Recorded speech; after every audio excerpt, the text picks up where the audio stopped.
वकील साहब, मैं एक रेस्टोरेंट में काम करता हूँ। जी। वो मेरे से रोज़ 12 घंटे से ज़्यादा काम करवाते हैं ठीक।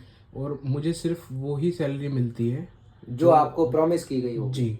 उसके अलावा मुझे वो कोई एक्स्ट्रा पे नहीं करते, तो इसके लिए मैं क्या कर सकता हूँ? क्या मैं इसके लिए कोर्ट में कोई दावा डाल सकता हूँ? जी, मैं आपकी जो समस्या मैंने सुनी, मैं आपको बताना चाहूँगा कि इस तरीके के मामले लेबर डिस्प्यूट में आते हैं, एम्प्लॉयर एम्प्लॉयी डिस्प्यूट में आते हैं। इसके लिए आप पहले क्या कर सकते हैं कि जो लेबर कमिश्नर के ऑफ़िस होते हैं, उसमें संबंधित अथॉरिटी को एक एप्लीकेशन लिख सकते हैं ओवरटाइम वेजेस के लिए। चूँकि आपने अपनी समस्या एक रेस्टोरेंट चेन से बताई है, तो आपका जो गवर्न करने वाला एक्ट है, वो आपका शॉप्स एंड एस्टेब्लिशमेंट एक्ट है और उसमें उसके सेक्शन 8 में कि किसी एम्प्लॉय से अगर आप 8 घंटे से ज़्यादा काम करते हैं, तो उसमें आपको क्या मिलेगा और क्या इसके लीगली प्रोविजंस है, वो मैं आपको एक शॉर्ट में बता देता हूँ। Section 8 shops and establishment act 1954 में स्पेसिफिकली मेंशन किया गया है कि किसी भी एक दिन में आपसे जो है 9 आवर्स यानी 9 घंटे से ज़्यादा काम नहीं लिया जा सकता और पूरे वीक की बात करें तो 48 घंटे की बात होती है।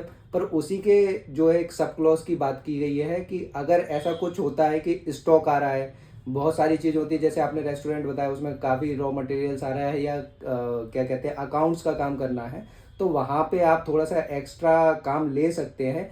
पर उसमें भी जो लिमिट मेंशन की गई है वो 54 आवर्स वीक है, जो कि डेली के हिसाब से 9 आवर्स ही चलती है। इसके अलावा मैं आपको एक बात और क्लियर कर दूं कि एज सच कोई रेस्टोरेंट इस तरीके की ओवर टाइम लेना चाहता है एम्प्लॉय से, तो उसको 3 डेज इंटीमेशन करना पड़ेगा चीफ लेबर इंस्पेक्टर के, और इसके रिगार्ड में उसे ओवर टाइम वेजेस के तौर पर रेम्यूनरेशन, उसका मतलब भत्ता भी देना होगा। ये भत्ता कैसे कैलकुलेट होगा, तो जो आपके रेगुलर वर्किंग आवर्स होते हैं उसके ट्वाइस पे आपका जो है भत्ता जो है कैलकुलेट होता है। तो आप चाहें तो इसमें दावा एक claim petition over time wages के लिए संबंधित अथॉरिटी यानी लेबर कमिश्नर के ऑफिस में डाल सकते हैं।